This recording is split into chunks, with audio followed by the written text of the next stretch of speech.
आज हम पढ़ेंगे मित्रों डाइस, है ना। आज हम डाइस पढ़ेंगे, हिंदी में इसको बोलते हैं पासा।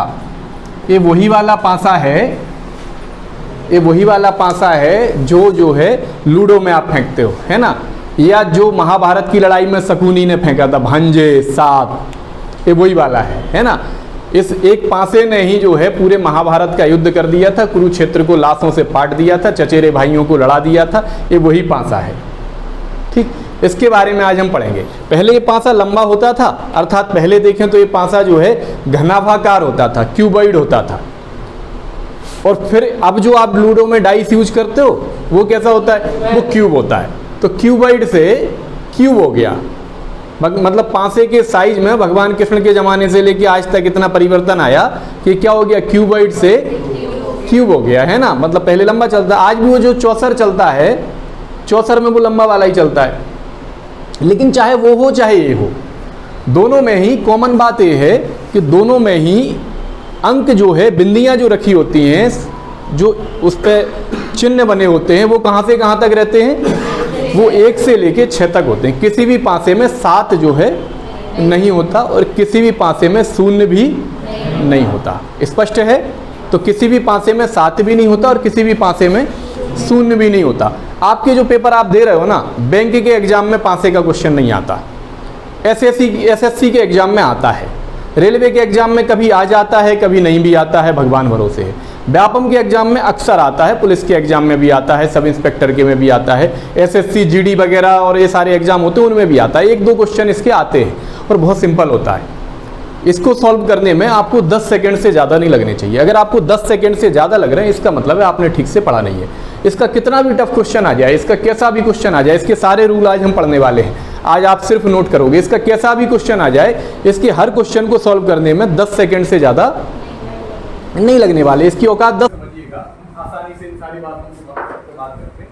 डाइस हम जहाँ भी बनाएंगे ऐसा बनाएंगे। बनता तो वैसे ऐसा है, आप लोगों ने देखा होगा, बनता तो मित्रों ऐसा है, ऐसा है ना। ये डाइस का शेप होता है, लेकिन चूंकि इसको बार बार बनाना संभव नहीं है, इसमें अंक लिखेंगे तो दिखाई भी नहीं देंगे, इसलिए हम इस तरह का डाइस बनाएंगे। क्यों बनाएंगे इस तरह का, कि जब भी आप डाइस देखोगे ना, लूडो के डाइस एक एंगल से देखोगे, किसी भी एंगल से देखोगे, एक एंगल से, तो आपको उसके 3 सरफेस दिखाई देंगे। आपको उसकी 3 सतहें दिखाई देंगी जो संलग्न सतह होंगी, जो एक दूसरे से जुड़ी होंगी। आप देखोगे तो ये कैसे दिखाई देगी, एक साइड में इधर से दिखाई देगी, किधर वाली दिखेगी। तो 3 सतहें उसकी दिखाई देंगी, 3 से ज्यादा दिखाई नहीं देगी। और 3 सतह उसकी हिडन होंगी जो आपको दिखाई नहीं देगी। आप इस एंगल से देखोगे, इस एंगल से देखोगे तो आपको एक ये दिखाई देगी, एक ये दिखाई देगी, एक ये दिखाई देगी। जो आपको दिखाई नहीं देगी वो ये नहीं देगी, ये नहीं देगी और नीचे वाली देगी। तो पूरे डाइस की यात्रा में मुद्दा यही है कि जो दिखाई नहीं दे रहा है वो पता करना है। बस इसी पे आधारित क्वेश्चन से बार बार आप करें, और ये कैसे पता करना है वही हमको सीखना है, ठीक है। तो एक बात तो स्पष्ट है कि डाइस पे जो अंक होंगे वो 1 से लेके 6 तक के होंगे, 7 जो है नहीं होगा। 6 तक की यात्रा डाइस पे चलती है। डाइस जो है वो 2 तरह का होता है, एक होता है स्टैंडर्ड डाइस, एक डाइस को हम बोलते हैं स्टैंडर्ड डाइस, और एक डाइस को हम बोलते हैं जनरल डाइस।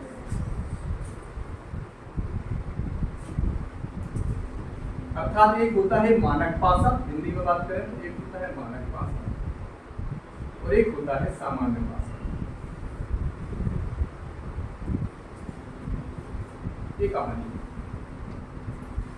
अब मुद्दा ये है कि स्टैंडर्ड डाइस कौन सा होता है, जनरल डाइस कौन सा होता है, मानक पासा कौन सा होता है, सामान्य पासा कौन सा होता है। तो इसकी बड़ी आसान सी बात है, आप समझिए। तो स्टैंडर्ड डाइस, जनरल डाइस वो जिसमें एडजेसेंट सरफेसेस का टोटल 7 हो जाता है, और स्टैंडर्ड डाइस वो जिसमें एडजेसेंट सरफेसेस का टोटल 7 नहीं होता है। 2 तरह का पासा होगा, एक होगा सामान्य पासा जिसमें संलग्न सतहों का योग 7 हो जाएगा, और एक होगा मानक पासा जिसमें संलग्न सतहों का योग 7 नहीं होगा। बस 2 तरह के डाइस पड़ते हैं। कौन सा स्टैंडर्ड है कौन सा जनरल है वो भाड़ में जान दो, जैसे मैं अभी भूल गया था वैसे आप भी भूल जाओगे। इसलिए आप बस ऐसे ही याद रखो कि 2 डाइस हैं, एक में बगल बगल वाली सतहों का योग, संलग्न सतहों का योग, किन्हीं भी 2 सतहों का योग 7 हो जाएगा, और दूसरे वाले में 7 नहीं होगा। बस इस तरह से याद रखो। तो जिसमें बगल बगल वाली सतहों का योग, जिसमें संलग्न सतहों का योग, जिसमें एडजेसेंट सरफेसेस का टोटल 7 नहीं होता है, ध्यान रखना, जिसमें एडजेसेंट सरफेसेस का टोटल 7 नहीं होता है, उसमें अपोजिट सरफेसेस का टोटल हमेशा 7 होता है। जिसमें एडजेसेंट सरफेसेस का टोटल 7 नहीं होगा, मतलब इसका और इसका 7 नहीं होगा, उसमें इसका और इसका जरूर 7 होगा।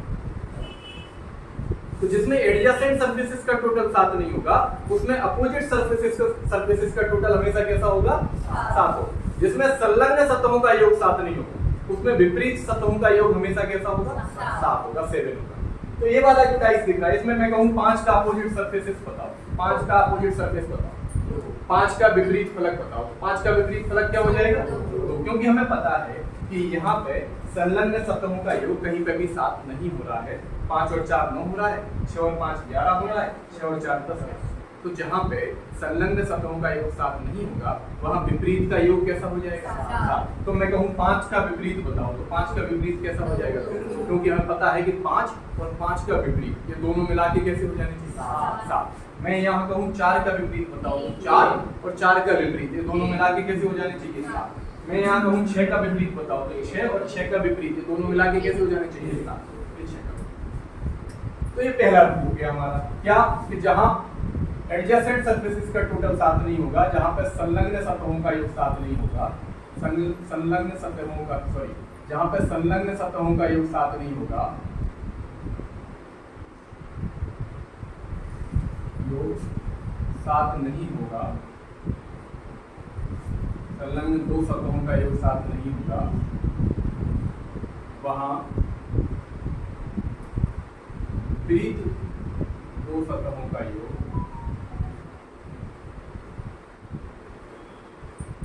हमेशा 7 होगा। तो ये पहला रूल हो गया। इस आधार पर हमने इस क्वेश्चन का आंसर दे दिया कि 5 का अपोजिट क्या होगा, 4 का अपोजिट क्या होगा, 6 का अपोजिट क्या होगा। तो ये बात सबको समझ आ गई। ऐसी कोई भी डाइस बनी हुई, एक एग्जांपल और रखता हूँ, जैसे मैंने यहाँ पे लिख दिया, ये डाइस बना दी, यहाँ पे आपसे कह दिया 4 2 6, ठीक है। मैंने कहा 2 का अपोजिट सरफेस बताओ, बताओ कितना होगा? 5। क्योंकि यहाँ पे 4 और 2 का टोटल कितना है? 6। 6 और 4 का कितना है? 10। 6 और 2 का कितना है? किन्हीं भी 2 सतह का टोटल, किन्हीं भी 2 सरफेस का टोटल 7 हो रहा है क्या? तो जहाँ 2 सरफेसेस का टोटल 7 नहीं होगा, वहाँ अपोजिट सरफेसेस का टोटल कैसा हो जाएगा? 7 हो जाएगा। तो इसलिए 2 और 2 का अपोजिट मिला के कितना हो जाएगा? 7। तो 2 का अपोजिट कितना हो जाएगा? 5। बात आई समझ में? ये पहला रूल है, इसको नोट डाउन करो, फिर आगे दूसरे रूल पर, है ना। दूसरा रूल ये है, गौर से सुनिएगा आप, इसको हटा दूंगा, पहला तो कंप्लीट है। चलिए लिखा है, अब जिस डाइस में संलग्न सतहों का योग 7 नहीं होगा, वहां तो हमने पता कर लिया विपरीत सतहों का योग 7 होगा। अब प्रश्न आता है कि जिस डाइस में संलग्न सतहों का योग 7 हो, वहां क्या करें? तो पहले तो आप एक चीज समझो, डाइस में जो बगल में आ गया, जो एडजेसेंट है, जो संलग्न सतह है, वो अपोजिट नहीं हो सकती, क्योंकि यहाँ से खींच के इधर कैसे ले जाऊँ? आप समझ रहे हो? ये जो है ग्रीन वाला एडजेसेंट है, अभी अपोजिट में तो नहीं जाएगा, इसके अपोजिट में जा पाएगा? नहीं जाएगा, निकाल के तो इधर कर नहीं दोगे। तो जो एडजेसेंट है वो अपोजिट नहीं हो सकता, इतनी बात तो स्पष्ट है, ठीक है। इसका मतलब है कि ये जो है 5 2 6, इसमें अगर मैं कहूँ 5 का अपोजिट बताओ, तो इतनी बात तो क्लियर है कि 5 के साथ में 2 है, तो 2 इसका अपोजिट तो नहीं हो सकता। 5 के साथ में 6 है, तो 6 इसका अपोजिट तो नहीं हो सकता। जो बचे रह गए उनमें से कोई भी अपोजिट हो सकता है, मतलब अपोजिट क्या हो सकता है? 1 हो सकता है, 3 हो सकता है, 4, इनमें से कोई भी हो सकता है। लेकिन इसका मतलब ये नहीं है कि 4 ऑप्शन दिए और वहां आपको 1 मिल गया तो आपने सोचा 1 ही होगा और टिक कर दिया। 3 भी हो सकता है, और आपको 3 मिल गया, आपने टिक कर दिया, नहीं 4 भी हो सकता है। तो ऑप्शन में कैसा चाहिए? तो ऑप्शन में या तो ऐसा ही लिखा हो, 1 या 3 या 4, या तो ऐसा ही लिखा। और अगर ऐसा नहीं लिखा है तो आंसर होगा इनमें से कोई नहीं, या फिर ज्ञात नहीं किया जा सकता। अगर दोनों ऑप्शन में लिखे ज्ञात नहीं किया जा सकता है भी लिखा है, और इनमें से कोई नहीं भी लिखा है, तो क्या टिक करोगे? तो टिक करोगे ज्ञात नहीं किया जा सकता। अगर दोनों ऑप्शन में है तो क्या टिक करोगे? ज्ञात नहीं किया जा सकता। क्यों नहीं किया जा सकता? क्योंकि हमने जितना पढ़ा है उस आधार पे इसका 1 भी आंसर हो सकता है, 3 भी हो सकता है, 4 भी हो सकता है, इनमें से कोई भी हो सकता है। तो इसलिए हम क्या टिक करेंगे? ज्ञात नहीं किया जा सकता। स्पष्ट है सभी को? बोलो मित्रों। चलिए अब हम आगे बढ़ते हैं। इसका मतलब है कि अगर जनरल डाइस का क्वेश्चन आएगा तो सिंगल डाइस बन के नहीं आएगा, और अगर सिंगल डाइस बन के आएगी तो फिर उसमें आंसर ज्ञात नहीं किया जा सकता निकलेगा, या फिर ऐसे निकलेगा या करके। स्पष्ट है? कोई दिक्कत इसमें? अब आपने कहा कि सर सिंगल डाइस बन के नहीं आएगी तो कैसा आएगा, तो वो क्या करेंगे, एक डाइस के कुछ अलग अलग फॉर्मेट रखेंगे। अलग अलग फॉर्मेट कैसे, एक डाइस को घुमा घुमा के 2-3 बार रखेंगे, फिर आपसे कहेंगे आप बताओ। जैसे कि इसी डाइस को पहले बनाएंगे ऐसे 5 2 6, फिर इस डाइस को ऐसे बनाएंगे 5 1 6, फिर इस डाइस को बनाएंगे 4 5 6। अब उन्होंने कहा 5 के अपोजिट बताओ। तो अभी हमने पढ़ा कि जो साथ में होगा हमने पढ़ा जो साथ में होगा, साथ में मतलब जो संलग्न होगा, यही पढ़ा ना, जो संलग्न होगा, जो साथ में होगा वो विपरीत नहीं होगा, यही पढ़ा ना हमने। जो साथ में होगा वो विपरीत नहीं होगा, विपरीत नहीं होगा, अपोजिट नहीं होगा। पढ़ा या नहीं पढ़ा? जो साथ में होगा वो विपरीत नहीं होगा। जो आपका सच्चा मित्र होगा वो आपका कभी दुश्मन नहीं बनेगा, और बन गया इसका मतलब वो सच्चा मित्र नहीं था। समझ गए बात? तो चलिए, तो यहाँ हम देखते हैं जो साथ में होगा वो विपरीत नहीं होगा। तो 5 के साथ में यहाँ कौन कौन आ गया, 2 आ गया और 6 आ गया। यहाँ 5 के साथ में 6 और 1 है, तो 6 तो हम लिख ही चुके, 1 और है। यहाँ 5 के साथ में क्या और है, 4 और है। 1 2 4 5 6 सब हो गए, बचा क्या, जो बचा है वही विपरीत होगा, क्योंकि वो साथ में नहीं आया। तो जो साथ में नहीं आया वही कैसा है, वही विपरीत। समझ गए ना? इसमें वक्त पढ़ने पे आपका साथ नहीं दिया, समझ जाओ वो आपका हितैषी नहीं है, वो क्या है, वो दुश्मन है। तो जो साथ में नहीं है वो कैसा है, वो विपरीत है। तो 5 का विपरीत यहाँ कैसा हो जाएगा, 3 हो जाएगा। स्पष्ट है? कोई कंफ्यूजन इसमें? तो ये हो गया हमारा दूसरा नियम। इस आधार पर हम सॉल्व कर देंगे। इतने में कोई दिक्कत है क्या? चलिए इसको नोट कर लीजिए। तो मान लीजिए कभी आपके सामने ऐसा डाइस 5 2 4 2 4 6, ये एक ही डाइस के 2 फॉर्मेट घुमा घुमा के रखा गया। यहाँ पे आपसे मान लीजिए कहा जाए कि 5 का अपोजिट बताओ। अब समझना मेरी बात, यहाँ पे आपसे कहा जाए 5 का अपोजिट बताओ। पहले तो हम वो लॉजिक्स लगाते हैं जो हमने पढ़े।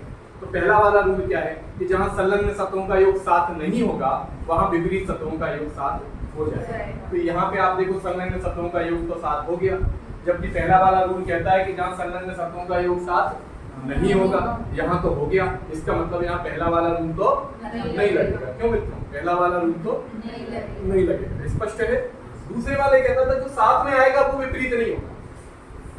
ठीक है, तो 5 के अपोजिट बताना है, तो 5 के साथ में कौन कौन आ गया, 2 और 4। इसका मतलब 2 और 4 विपरीत नहीं होंगे, लेकिन यहाँ तो 5 है नहीं।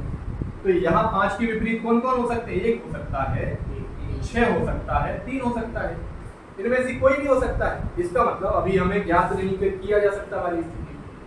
समझ रहे हो आप? तो पहला रूल भी नहीं लगा, दूसरा भी नहीं लगा। हाँ, इधर भी 5 होता तो इधर वाले भी ले लेते, अब इधर तो 5 है ही नहीं। समझ रहे हो ना? क्योंकि जो साथ होगा किसके साथ होगा, जिसके विपरीत बताना है। तो विपरीत किसके बताना है, 5 के। तो जो 5 के साथ होगा उसी को लिखेंगे ना। अब 5 के साथ तो 2 और 4 है, इधर तो 5 है नहीं, जो अपन लिख देंगे इधर भी कुछ है। इसका मतलब ये दोनों रूल ले लेंगे। तो तीसरा रूल हमारा कहता है जब 2 डाइस में 2 सतह समान हो, जब 2 डाइस में 2 सतह समान हो, क्या बोला?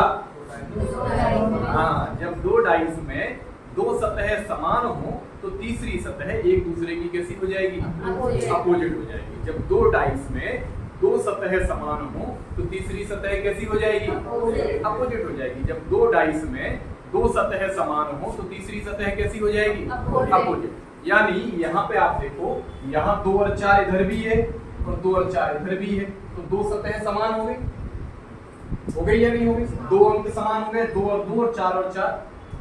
तो जब 2 डाइस में 2 सतह समान है तो तीसरी जो सतह बच रही है वो एक दूसरे की कैसी हो जाएगी, वो अपोजिट हो जाएगी। जब 2 डाइस में 2 सतह समान है तो तीसरी जो सतह बच रही है वो कैसी हो जाएगी, एक दूसरे की अपोजिट हो जाएगी। तो 5 का अपोजिट यहाँ कितना निकल के आएगा, 6। ये हमारा तीसरा रूल हो गया। 2 सतह समान होने पर, 2 सतह समान होने पर तो तीसरी सतह एक दूसरे की विपरीत होगी।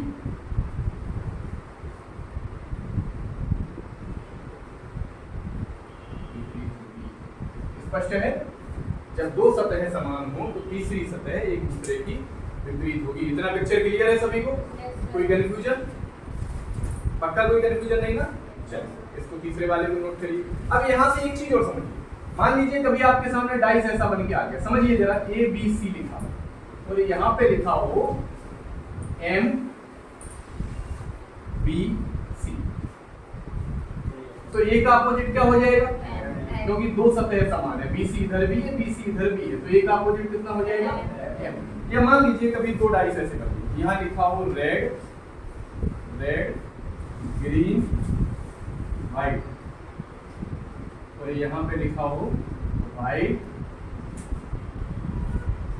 Red yellow. अब कहा ग्रीन का अपोजिट बताओ क्या हो जाएगा? ग्रीन का दो सतह समान है, रेड और व्हाइट इधर भी है और रेड और व्हाइट इधर भी है, तो ग्रीन का अपोजिट क्या हो जाएगा? येलो हो जाएगा या नहीं? या मान लीजिए कभी इस तरह का, इस तरह का यहाँ पे आपको ऐसे ऐसे बना दिया 1 2 3 4 5 6 ऐसे 1 2 3 4 1 ऐसे डाइस बना दिया 1 2 3 4 यहाँ पे बना दिया 1 2 3 4 5 ऐसे बना, ये दो डाइस बना, ठीक है। अब एक दो डाइस यहाँ पे बना दिया, अभी यहाँ पे आप देखो 4 और 1 इधर भी है 4 और 1 इधर भी है, तो 6 का अपोजिट क्या हो जाएगा? लेकिन पहले ये जरूर चेक कर लेना 6 और 1 स्पष्ट है? ये सारी बातें स्पष्ट है सभी को? क्यों योगेंद्र जी? एकदम क्लियर। इसका एक क्वेश्चन 10 सेकंड में हो जाएगा अगर आज की क्लास में जाके लोग होके बैठे, है ना? ये हटा दूं सब? चलिए अब चौथे रूल की तरफ चलते हैं। ये डाइस आपके सामने ऐसे बने 5 2 4 5 3 6। तो सबसे पहले तो ये देखो, इसमें पहला रूल लगेगा क्या? तो पहला रूल कहता है कि संलग्न सतहों का योग 7 नहीं होना चाहिए। यहाँ तो संलग्न सतहों का योग 7 हो गया, इसका मतलब पहला रूल तो नहीं लगता। समझ गए सारे? दूसरा रूल कहता था कि जो साथ में आ जाएगा वो विपरीत नहीं होगा, यही कहता था ना। तो जो साथ में आ जाएगा, मान लीजिए मैं 2 का अपोजिट पूछ रहा हूँ, तो 2 के साथ में यहाँ कौन कौन आ गया? 5 और 4, इधर तो 2 है ही नहीं, तो इतने पे आंसर आ जाएगा क्या? नहीं आएगा। बताओ आ जाएगा क्या? तीसरा रूल कहता था कि यदि दो सतह समान हो, बताओ दो सतह समान है क्या? बताओ, क्लियर है?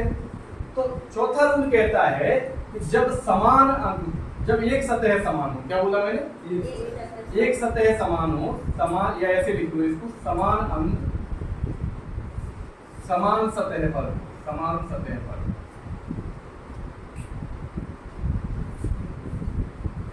तो शेष दोनों एक दूसरे के कैसे हो जाते हैं? अपोजिट हो जाते हैं। मतलब समान सतह से मेरा मतलब ये है, यहाँ 5 कहाँ है? ऊपर। यहाँ भी 5 कहाँ है? ये होगा समान सतह। अगर यहाँ 5 यहाँ है और यहाँ पे यहाँ होता तो समान सतह नहीं। अगर ऊपर वाली सतह है तो समान है, या फिर दोनों तरफ लेफ्ट लेफ्ट हो तो समान है, या राइट राइट हो तो समान है। समझ रहे हो मेरी बात? क्या समझे? हाँ, जब समान अंक समान सतह पर हो तब क्या होता है? जब समान अंक समान सतह पर हो तब शेष क्या हो जाता है? एक दूसरे के अपोजिट हो जाते हैं। अर्थात 2 का अपोजिट कितना हो जाएगा? 3, और 4 का अपोजिट कितना हो जाएगा? 6। ये कहानी। जब समान अंक समान सतह पर होंगे तो शेष दोनों जो सतह बची हैं वो एक दूसरे की कैसी होंगी? अपोजिट। मतलब इधर का लेफ्ट इधर वाले के लेफ्ट के अपोजिट होगा, और इधर का राइट इधर वाले के राइट के अपोजिट होगा। कई बार क्या होगा? लेफ्ट वाला सेम होगा, लेफ्ट वाला सेम होगा तो इस टॉप के अपोजिट ये वाला टॉप हो जाएगा, और राइट के अपोजिट ये वाला राइट हो जाएगा। समझ गए बात? तो वो जो समान सतह है उसके अलावा जो दो बचेंगे वो एक दूसरे के कैसे होंगे? अपोजिट। स्पष्ट है सभी को? कोई कंफ्यूजन? चलिए, ऐसी स्थितियां ए बी सी, और यहाँ पे लिखा है ए एम एन, तो बताओ बी के अपोजिट क्या हो जाएगा? तो ए देखो समान सरफेस पे है, यहाँ भी ये लेफ्ट में है और यहाँ भी ये लेफ्ट में है, तो बी के अपोजिट कौन है और सी के अपोजिट कौन है? समझ गए मित्रों? हमारी गलती नहीं है, इस सब लोगों को बड़ा उस फिल्मों में भी बड़ा आनंद आता है, मिश्री सी घुलती है मन में, चलने तो मजा आ रहा है, मुलाकातें होती हैं, मैसेज होते हैं, व्हाट्सएप होते हैं, फिर वीडियो कॉल भी हो जाती होगी कभी कभी, उसका आनंद ही अलग है ना। फिर कुछ समय बाद कहोगे वो हमारे समझाने से तुम्हें समझ में नहीं आएगा, अभी जिससे मिल के आए वो कह देना कि पढ़ लो बहुत जरूरी है, भाई साहब तुम रात भर पढ़ोगे, ये दोरे जाएंगे, ऐसा है।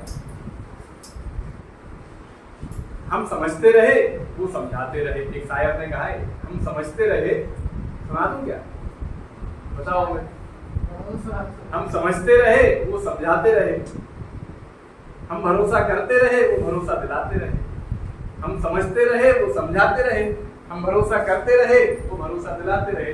फिर यूं हुआ उन्होंने कहा हमसे मन भर गया तो किसी और से दिल पे लाते रहे।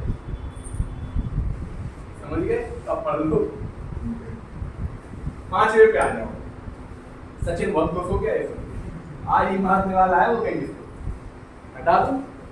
चलिए 5वां नियम कहते हैं ये डाइस है ना, ये डाइस। अभी हमने पढ़ा कि समान अंक समान सतह पे, मान लो समान सतह पर नहीं है, यहाँ 5 है, यहाँ 2 है, यहाँ 4 है, यहाँ 5 है, नहीं यहाँ 5 है, यहाँ 3 है, यहाँ 6 है, मैंने कहा 4 के अपोजिट बताओ। अब यहाँ पे पहला रूल लगेगा क्या? नहीं लगेगा, क्योंकि पहला रूल तो वहां लगता है जहां एडजेसेंट सरफेस का टोटल 7 नहीं होता है। पहला रूल वहां लगता है जहां संलग्न सतहों का योग 7 नहीं होता है, यहाँ तो 7 हो गया। दूसरा रूल कहता है कि जो 7 में आ जाए वो विपरीत में नहीं जाएगा।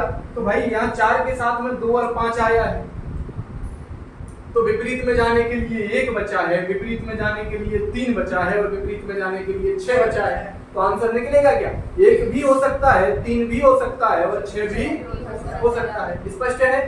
दूसरा भी कर।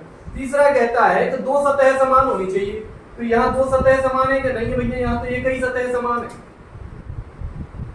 चौथा कहता है कि समान अंक समान सतह पर हो, यहाँ अंक तो समान है 5, लेकिन समान सतह पर है क्या? तो ये जो हमने 4 रूल पढ़े थे, चारों के चारों कैसे हो गए? तो 5वां कहता है कि जब एक अंक समान हो, क्या हो?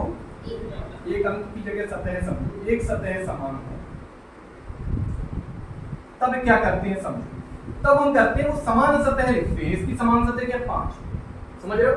इसके बाद इसको क्लॉकवाइज डायरेक्शन में पूरा नोट करते हैं, घड़ी की सुई की दिशा में। तो 5 के बाद क्या आएगा? 2, फिर क्या आएगा? 4, और यहाँ पे ये वाला 5 लिखेंगे, समान अंक लिखेंगे साथ में उसके नीचे, है ना, और फिर इसको भी क्लॉकवाइज डायरेक्शन में लिखेंगे। तो फिर क्या आएगा? 3, और फिर क्या आएगा? 6।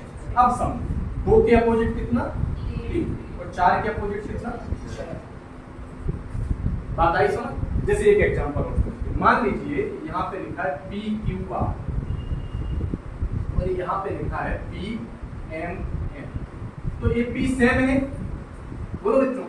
तो P लिखोगे क्लॉकवाइज डायरेक्शन में, Q लिखोगे, R लिखोगे, ये हो गया क्लॉकवाइज डायरेक्शन। अब इसको यहाँ से उठाओगे क्लॉकवाइज डायरेक्शन, तो P लिखोगे, M लिखोगे और N लिखोगे। स्पष्ट है? तो Q के अपोजिट कौन हो गया? M, और R के अपोजिट कौन हो गया? N। आई बात समझ? क्यों मुकुल? क्लियर है सारी बात? ये 5 नियम डाइस के बताए हैं, ये अगर आपको बहुत अच्छे से समझ आ गए तो 99% डाइस का क्वेश्चन हो जाएगा। अब बचा एक बात, उसमें क्या होगा कि मान लीजिए कभी ऐसी स्थितियां, इसको हटा दूं, ऐसी स्थिति बने,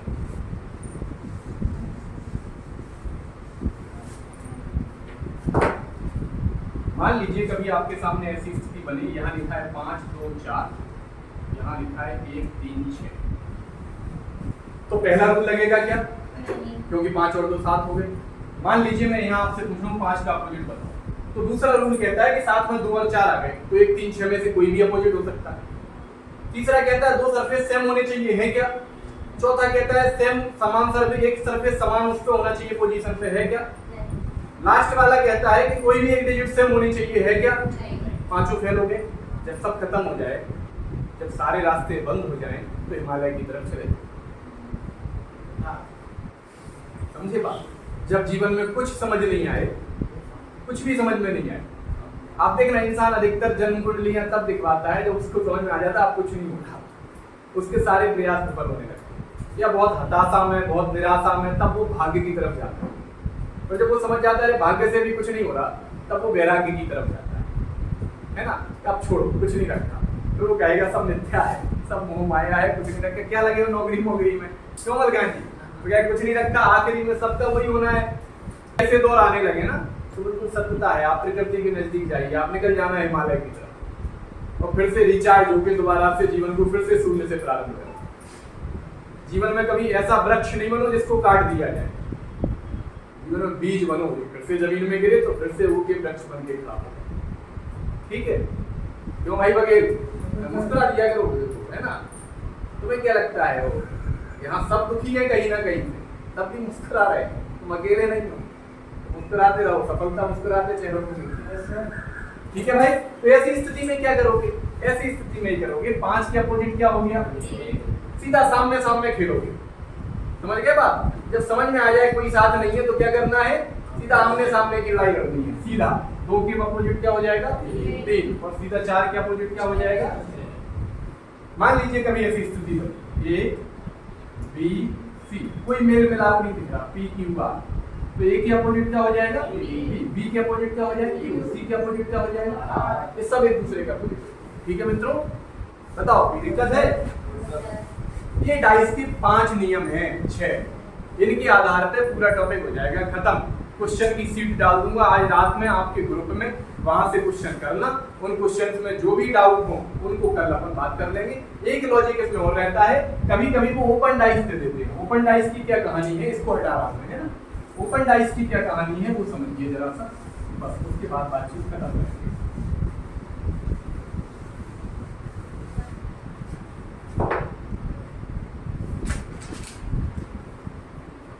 डाइस के 6 सरफेस ओपन करके दे दो। यहाँ हमने लिख दिया 5, 4, 6, 1, तो यहाँ लिख दिया, कितने हो गए, यहाँ लिख दिया 3, 5, 2 बचा, यहाँ लिख दिया 2, इस तरह लिख दिया। तो कुल मिला के खोल के दे दिया डाइस, इसको पैक करना है, तो पैक करोगे तो 6 ऊपर आएगा, 4 उधर चला जाएगा, 1 इधर आ जाएगा, 2 इधर आ जाएगा, 3 उधर चला जाएगा और 5 नीचे हो जाएगा।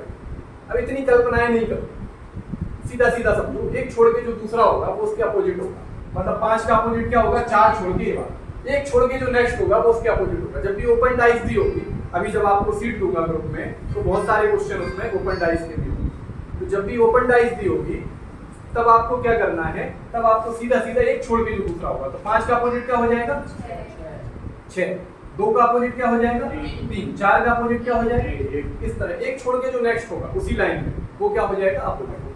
बस इतनी बातें आप समझ लो। डाइस का कोई क्वेश्चन पेपर में आपसे नहीं छूटने वाला, कैसा भी क्वेश्चन आ जाए, कहीं क्वेश्चन मार्क लगा आएगा, कहीं स्टार लगा आएगा, कुछ भी आए आप सब कर लोगे।